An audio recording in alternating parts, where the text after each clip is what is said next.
buenos días, muy buenas tardes o muy buenas noches, estimado oyente, según sea la hora y el lugar donde te encuentres. Les saluda nuevamente desde España el pastor Nikos Ricoy del Ministerio Tinajas, llenando siempre a cada persona con el agua pura de la palabra. Muy bienvenidos una vez más a nuestro programa Encuentros, y muchas gracias por estar ahí atentos a nuestro trabajo ministerial. En el día de hoy analizaremos brevemente una parte de la Escritura en base a Mateo capítulo 26 versículos 6 al 13 y veremos allí tres cosas: una acción preciosa, una oración silenciosa y una decisión amorosa. Ahora, escuche bien, estimado oyente, lo que vamos a decir antes de empezar este estudio detallado. El pasaje que analizaremos hoy no es para todos los oyentes que nos escuchan, no. El pasaje que veremos hoy, estimada audiencia, solo se aplica a creyentes que se han convertido por medio del Evangelio, y estamos seguros, en base a la evidencia objetiva, que no todos los que nos escuchan ciertamente se han convertido por medio del verdadero Evangelio.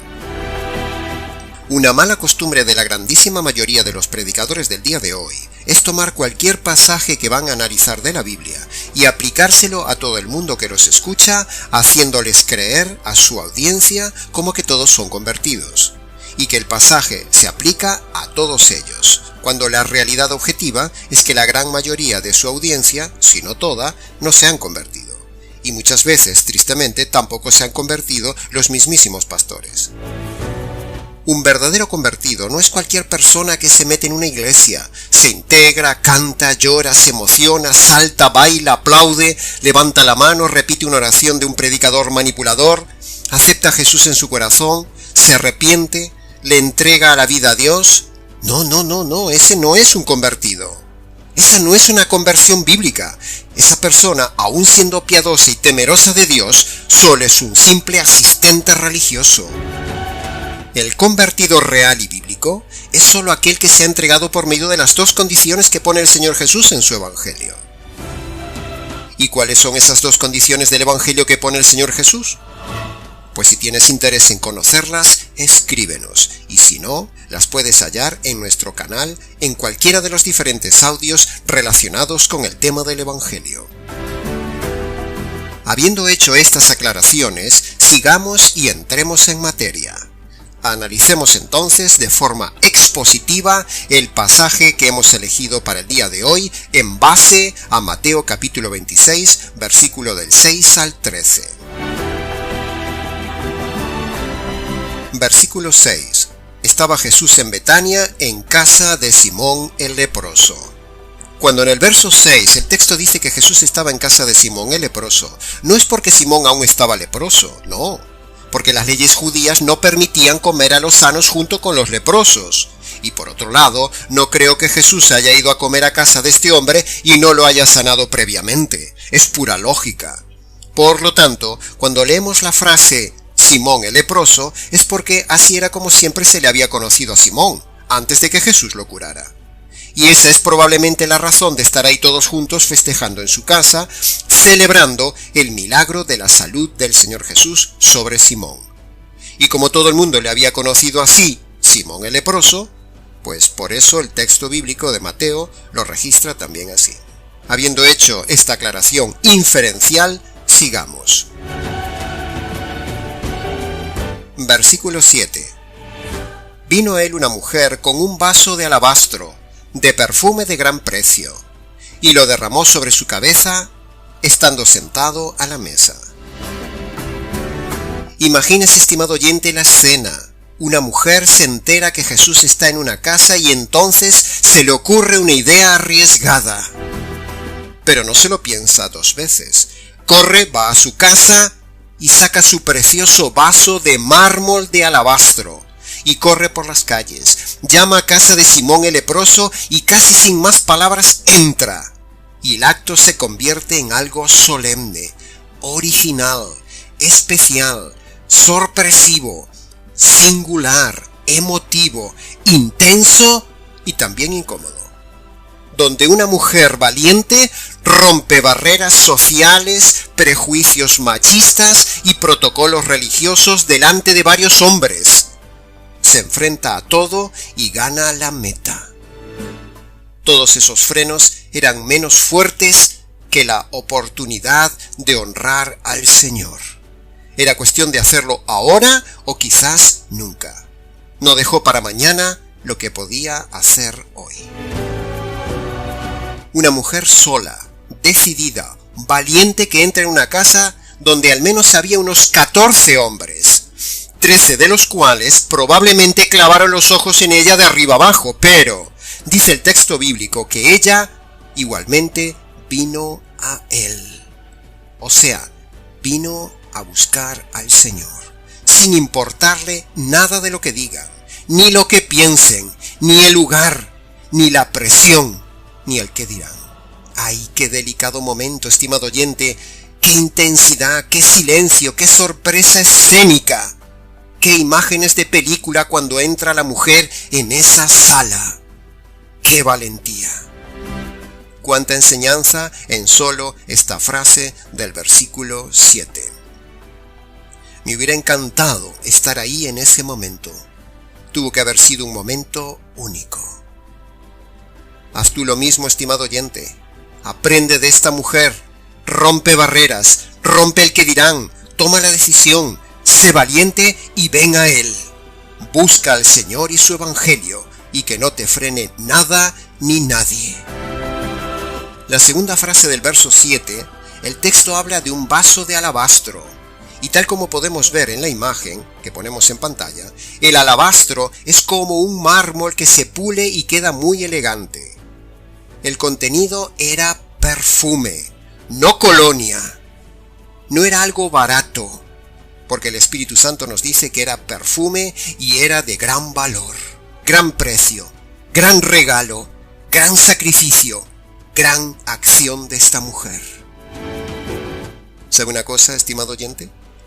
Los creyentes traen, los inconversos vienen a pedir. Sí, así como lo ha oído, oyente.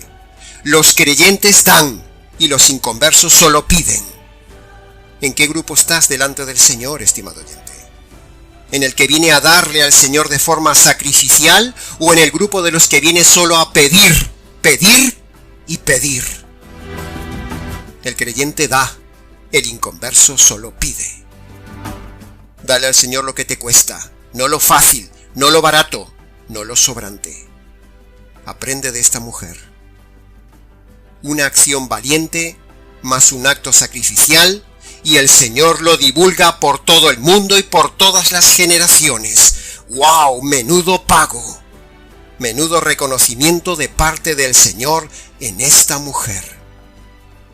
Cuando uno da y se da al Señor, el Señor te honra.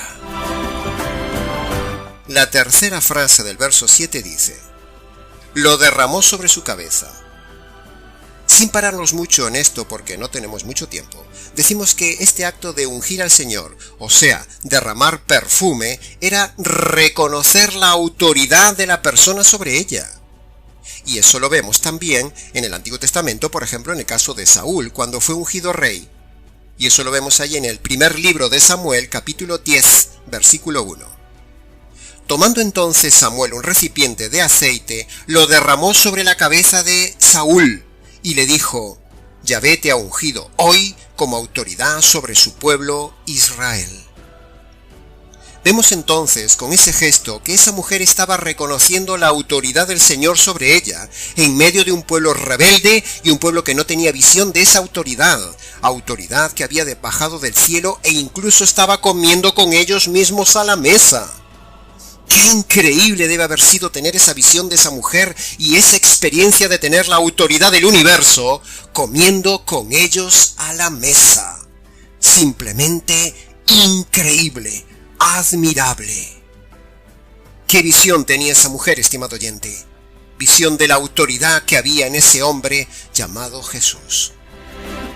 Cuando ves la autoridad, reconócela y que nada te frene a respetarla y reconocerla. Y el Señor te honrará. Eso es lo que aprendemos aquí.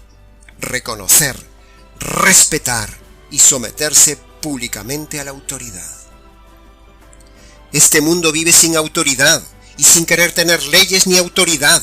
Cada uno quiere hacer lo que le da la gana. Igual que en el libro de Jueces, el peor período de la historia de Israel. Dice el libro de Jueces 2 veces. Cada uno hacía lo que bien le parecía porque no había autoridad en Israel. Y en el día de hoy, pocos, muy pocos, son los que en verdad reconocen y se someten a las autoridades del Señor. ¿Has ungido al Señor en tu vida, estimado oyente, como autoridad suprema, o vives tu vida sin autoridad divina? ¿Sabes cuáles son los 2 mandamientos más importantes que dio el Señor Jesús como autoridad a todos los hombres tan pronto empezó su ministerio evangelístico? ¿Los conoces? Si los conoces, te has convertido. Si no los conoces, no te has convertido. Mientras digo esto, seguro que alguno estará pensando en los 2 mandamientos de amar a Dios y amar al prójimo, pero esos son mandamientos imposibles, que no los mandó el Señor Jesús. Los 2 mandamientos más importantes del Nuevo Testamento que el Señor Jesús mandó para todo ser humano son 2. Primer mandamiento: arrepiéntete de tus pecados, estimado oyente. Es decir, reconócelos y abandónalos. Y el segundo mandamiento que el Señor Jesús te manda es creer en el Evangelio. Es decir, Él te manda que creas la buena noticia de que la justicia que producen tus rebeliones le cayó al Señor en la cruz. Toda persona que no obedezca a estos 2 mandamientos de la autoridad del Señor Jesús, el día del juicio le caerá todo el peso de la autoridad divina del Señor Jesús sobre esa persona. Es para temblar, estimado oyente. Así que aprovechamos esta oportunidad de este verso de Mateo para catapultarnos y redirigirte al punto central de todo pasaje de la Biblia, el Evangelio. Si vives sin la autoridad del Señor en tu vida, un día te caerá su autoridad sobre tu vida. Repito, si vives sin la autoridad del Señor en tu vida, un día te caerá su autoridad sobre tu vida. Si tú no lo unges como autoridad de tu vida y no te derramas ante Él como esta mujer, Él un día derramará sobre ti su ira y su justicia por tu rebeldía y tus rebeliones. Piénsalo, estimado oyente. Versículo 8. Al ver esto, los discípulos se enojaron diciendo: ¿para qué este desperdicio? En el verso 8 vemos todo lo opuesto a lo que la mujer era. Los discípulos hablaron lo que abundaba dentro de sus corazones.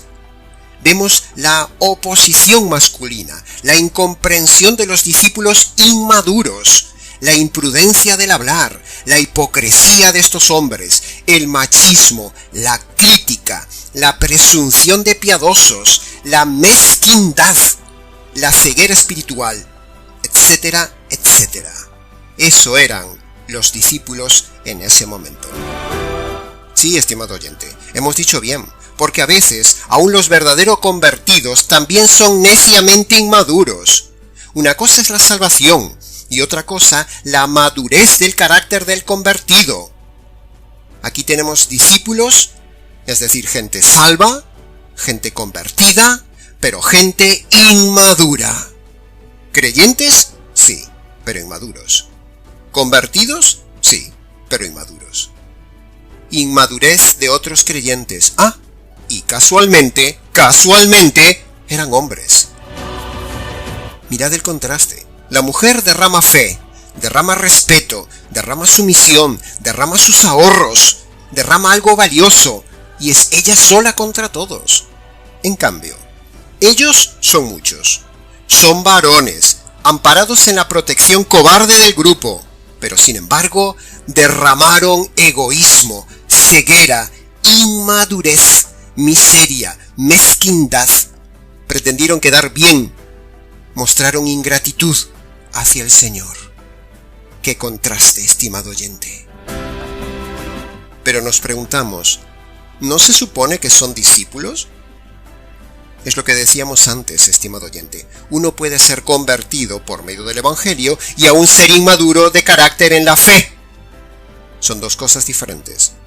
Una es la conversión y otra la madurez del alma. Ella llama honra a derramarse ante el Señor.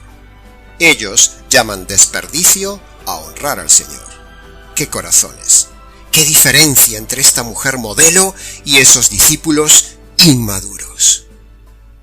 No es de extrañar que los haya reprendido el Señor no solo aquí, sino otras veces, como se ve en los evangelios. Y son hombres.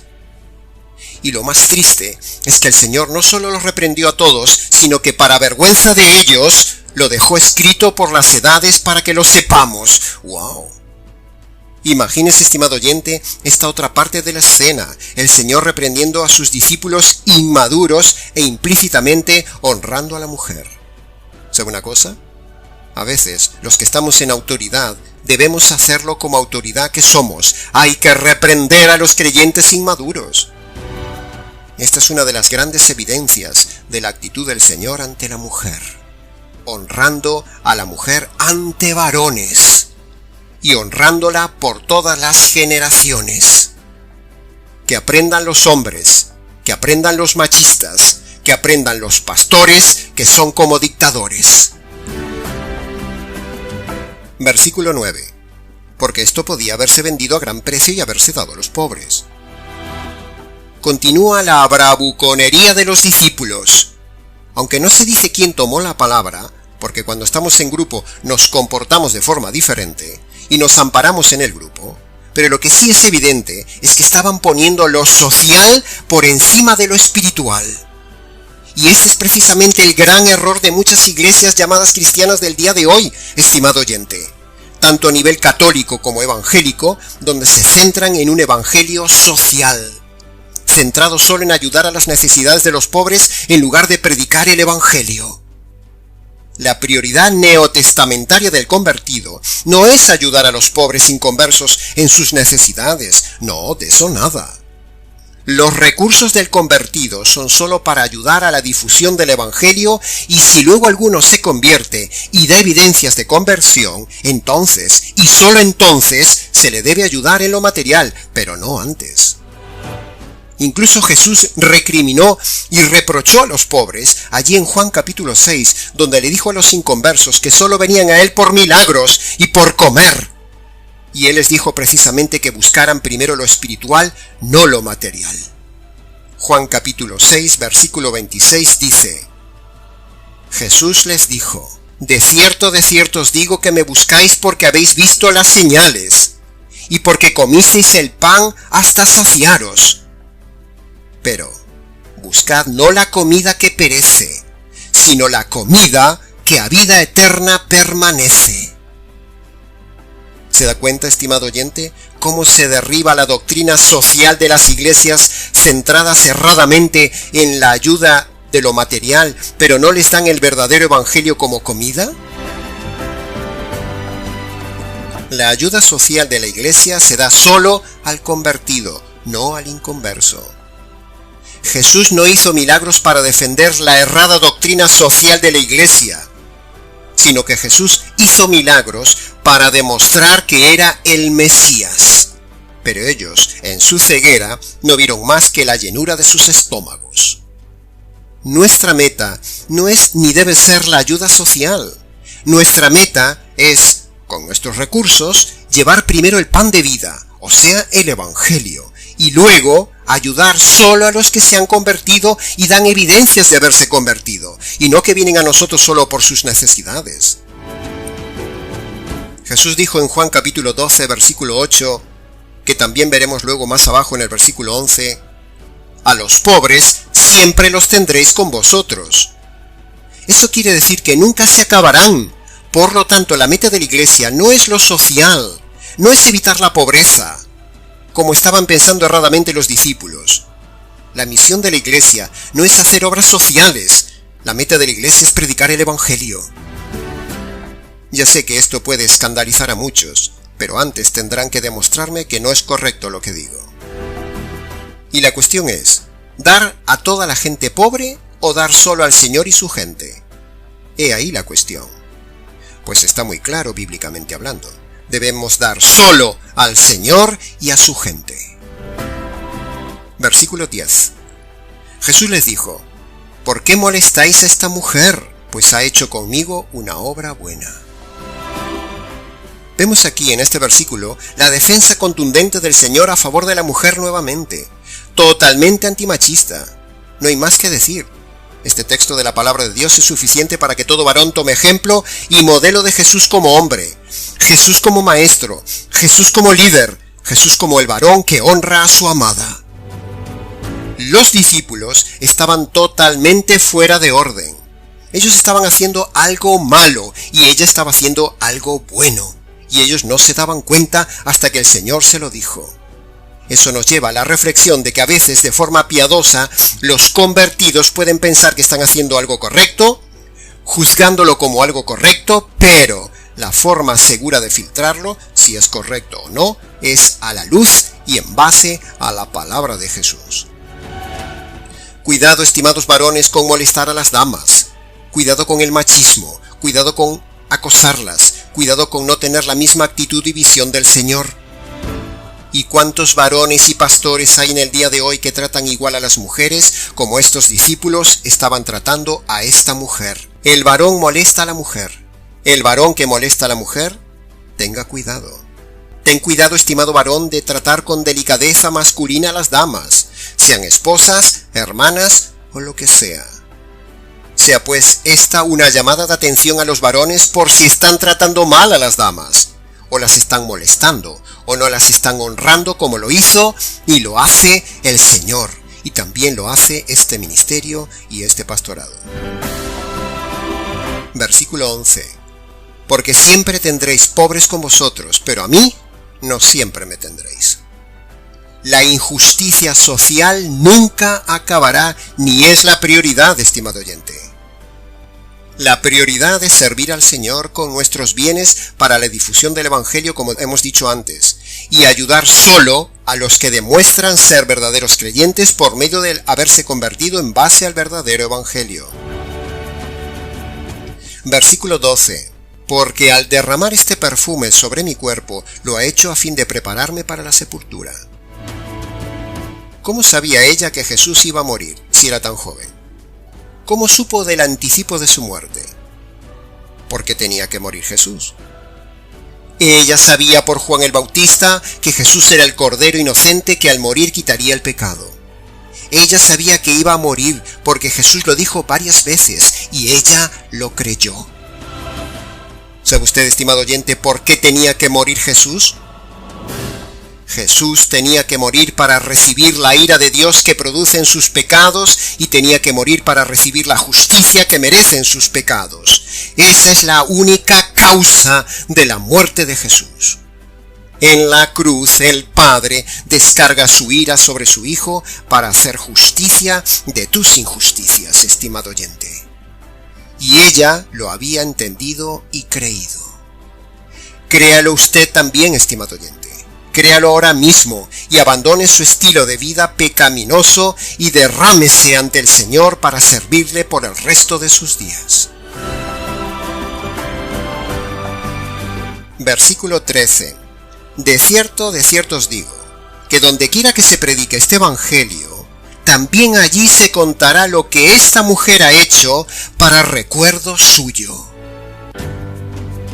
Este ministerio y este pastor ha predicado por este canal a toda Latinoamérica el verdadero evangelio por años. Por lo tanto, como decíamos al inicio, ahora obedecemos esta orden del Señor, contando esta historia de esta mujer y honrando a esta mujer tal como lo mandó el Señor. El evangelio que predicamos lo tiene, estimado oyente, claramente narrado en varios audios de nuestro canal. Nuestro evangelio no es como un frasco de colonia, no es colonia barata. Nuestro evangelio es perfume puro. Es el mejor perfume del mundo. El mejor evangelio predicado. El evangelio jurídico. Segunda de Corintios 2, capítulo 14 al 16 dice: Por medio de nosotros, Dios manifiesta en todo lugar el olor de su conocimiento. Somos grato olor de Cristo para los que se salvan, pero para los que se pierden, ciertamente somos un olor de muerte para su muerte. Nuestro evangelio fue labrado en la cruz, donde el Hijo de Dios fue allí molido, exprimido, macerado, machacado, triturado bajo la implacable ira de Dios, tal como son trituradas las hojas de un mortero que producen los perfumes. Así sucedió con el Hijo. Fue destrozado bajo la ira de Dios para sustituirte y que así no recibas tú la justicia que mereces, ni seas machacado por toda la eternidad en un tormento interminable. Créete esto, estimado oyente. Aquí hemos predicado vez tras vez el verdadero evangelio y hoy honramos al Señor y honramos a esta mujer recordando lo que ella hizo, lo que los discípulos hicieron y lo que el Señor hizo en esta historia, que conste en acta. Quien quiera que fuera esa dama, esa señora, esa hermana, esa mujer, esa valiente, la recordamos hoy y la honramos hoy porque el Señor así lo quiso y así nos lo pidió. Honramos al esposo y honramos a esta mujer virtuosa como nos manda el esposo. En conclusión de todo esto, estimado oyente, disfruta derramándote ante Él y derramando su evangelio por donde vayas de forma valiente. Y si alguna dama que nos oye necesita ánimos para enfrentarse a algún varón machista, sea esposo, sea pastor, o ante alguna situación cultural injusta, ante algún prejuicio social injusto, aquí tienes los ánimos, estimada oyente, y ejemplificado también en esta mujer que sin importar lo que digan los hombres y sus prejuicios, hizo lo que tenía que hacer de forma valiente. Sé valiente, dama, y haz lo que tengas que hacer. ¿Qué nos ha enseñado esta mujer? Ser valiente a pesar de la gente, y a derramar lo más valioso ante el esposo. Y hasta aquí, estimado oyente, nuestro mensaje y obediencia del día de hoy a la palabra de Dios.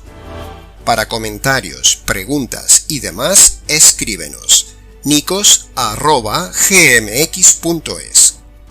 Les ha compartido el pastor Nico Ricoy del Ministerio Tinajas desde aquí en España. Hasta nuestro próximo encuentro.